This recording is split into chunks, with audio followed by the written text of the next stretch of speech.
Doctor Vaishali Patel, assistant professor, index medical college Indore. आज हम बात करेंगे stress, strain and loading in connective tissue. होता क्या है स्ट्रेस? स्ट्रेस क्या होता है? किसी भी ऑब्जेक्ट पे जब फोर्स अप्लाई होता है, so that is called the stress. Stress की अगर मैं डेफिनेशन की बात करूं, फोर्स एक्टिंग पर cross sectional unit of a material, that is called stress. अब जो स्ट्रेस की यूनिट जो होती है वो होती है mega pascals, that is MPa. अगर हम बात करें स्ट्रेस के फॉर्मूला की बात करें, so force upon cross sectional area, that is called stress. अगर हम बात करेंगे प्रेशर की, कि प्रेशर भी तो फोर्स अपॉन एरिया ही होता है, उसकी यूनिट भी पास्कल्स ही होती है। So what is the difference between stress and the pressure? The major difference between stress and the pressure is, pressure में क्या होता है? प्रेशर में किसी भी ऑब्जेक्ट पे या किसी भी मटेरियल पे जब परपेंडिकुलर फोर्स अप्लाई होता है, that is called pressure. Stress क्या होता है? किसी भी मटेरियल पे या ऑब्जेक्ट पे एनी डायरेक्शनल, किसी भी डायरेक्शन से अगर कोई फोर्स अप्लाई हो रहा है, that is called stress. Stress के बाद जो हमारा सेकेंड टर्मिनोलॉजी है, that is called strain. Strain क्या होता है? Percentage of change in length is called the strain. अगर मैं इसको नॉर्मल लैंग्वेज में बताऊं, फॉर एग्जांपल जैसे हमने इलास्टिक बैंड लिया है, सो अगर मैं ये इलास्टिक बैंड को या रबर बैंड को अगर मैं पुल करती हूँ, जो मैंने जब पुल किया है, दैट इज कॉल्ड स्ट्रेस, क्योंकि मैंने नॉर्मल रबर पे मैंने क्या किया? फोर्स अप्लाई किया है। फोर्स अप्लाई करने की वजह से इसका क्रॉस सेक्शनल एरिया क्या हुआ है? कम हुआ है, उसकी लेंथनिंग हुई है, so this is called stress. अब क्या हुआ? जब ओरिजिनल लेंथ से अगर मैं पुल करने के बाद जो एक फाइनल लेंथ होगी, इसको हम बोलते हैं final length minus original length, that is called strain. कि आपको क्या करना है? L2 minus L1 divided by original length. So further moving for the loading in connective tissues. So this is the structure of the unloaded object. ये एक unloaded object है। Now next moving further for the tensile force और tensile loading phase. Tensile loading phase में usually क्या होता है? जब to forces are along in the same line, दो फोर्सेस, मान लो ये हमारा एक ऑब्जेक्ट है, इसमें दो फोर्सेस अगर एक ही लाइन में काम कर रहे हैं लेकिन डायरेक्शन क्या रहेगी? ऑपोजिट रहेगी, that is called tensile force. And as I return here, if two forces are along the same line but opposite in direction is called the tensile loading. अब टेंसाइल लोडिंग की अगर हम बात करें human body में, अगर मैं tensile loading की बात करूं, तो मोस्ट कॉमन एग्जांपल होता है हमारा एक्यूलिस टेंडिनाइटिस। एक्यूलिस टेंडिनाइटिस जब भी पेशेंट को होता है तो उसमें टेंसाइल लोडिंग फोर्स अप्लाई होता है। Now next one is the compressive force और compressive loading. In compressive loading, if two forces are in same line towards each other, दो फोर्सेस सेम लाइन में है और दोनों एक दूसरे की तरफ टुवर्ड्स आ रहे हैं, इसमें यूजुअली क्या होता है? जो भी ऑब्जेक्ट रहेगा, ऑब्जेक्ट का क्रॉस सेक्शनल एरिया बढ़ता है और उसकी जो शॉर्टनिंग होती है। इसका जो एग्जांपल बताऊं, जब भी हम किसी ऑब्जेक्ट को लिफ्ट करने की कोशिश करते हैं, try to lift the heavy object, is comes under the compressive force. Now next one is the shear loading. Shear loading में शियर लोडिंग बोलेंगे या शियर फोर्स की बात करेंगे। If two forces are parallel and opposite in direction, दो फोर्सेस क्या करेंगे? अगर दो हमारे ऑब्जेक्ट है तो फोर्स क्या रहेंगे? दोनों ऑपोजिट डायरेक्शंस में काम करेंगे और पैरेलल काम करेंगे। तो शियर फोर्स अगर मैं एग्जांपल की बात करूं, जब भी आप लंबार फ्लेक्शन करके कोई भी ऑब्जेक्ट को लिफ्ट करते हैं, तो जो हमारी स्पाइनल वर्टिब्री होती है वो उस टाइम पर शियर फोर्स की तरह काम करती है, उस पर शियर लोडिंग होना स्टार्ट होता है।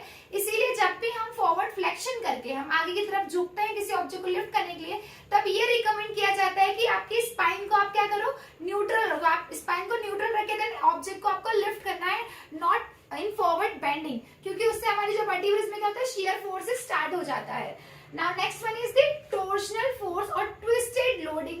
Twisted loading, force applied perpendicular to the long axis of the structure, like twisted वाला जो स्ट्रक्चर्स होगा, और ये हमें ये यूजुअली बोन्स में जो स्पाइरल फ्रैक्चर होता है, जिसमें जो हमारी बोन्स होती है वो क्या होती है? ट्विस्ट हो जाती है, उसको हम बोलते हैं torsional force.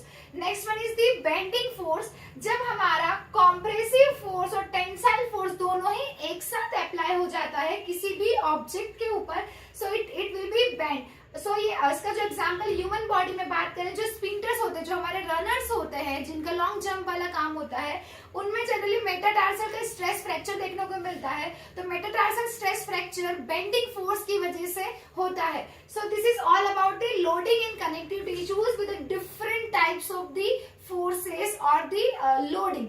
So we are going to talk about the load deformation curve and the strain curve. So basic difference क्या है दोनों में? दोनों में हम लोग बहुत कंफ्यूज होते हैं कि दोनों ही कर्व्स में डिफरेंस क्या आएगा.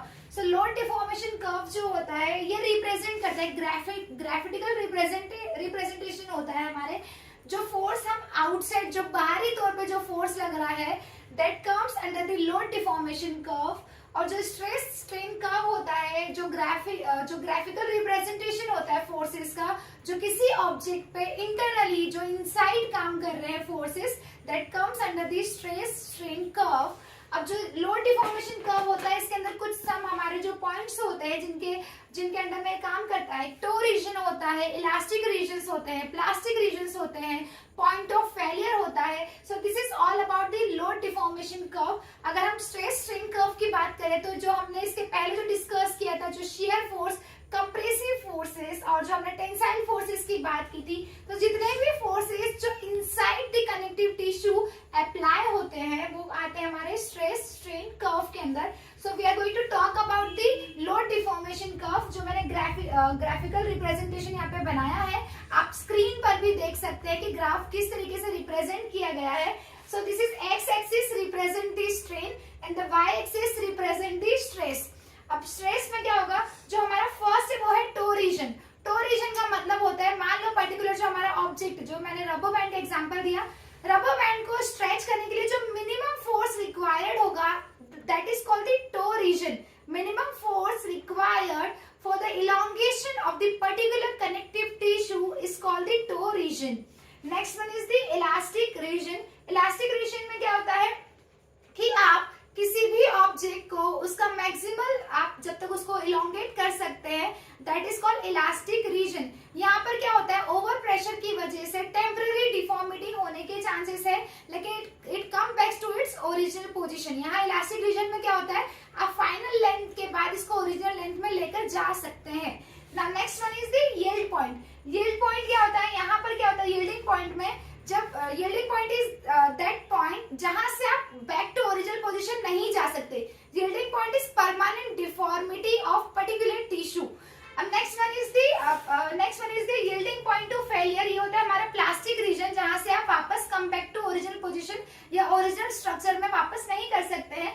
फेलियर के बाद होता है हमारा इंजरी. फेलियर के बाद जब हम मान लो मैं रबर बैंड को अगर ओवरकम अगर इसको करूँ, इसको बहुत ज्यादा एक्सट्रीम फोर्स के साथ इसको अगर पुल करती हूँ, so it will be failure. So when it breaks down it comes under the point of failure. जो हमारे टियर होते हैं, जितने भी हमारे लिगामेंट्स का टियर होता है, ग्रेड 1 टियर, ग्रेड 2 टियर्स, सो ये सारे जो हमारे होते हैं इंजरी जो कॉज करते हैं, ये हमारा होता है after that point of failure के बाद होता है. So this is all about the stress, strain and the load deformation curve.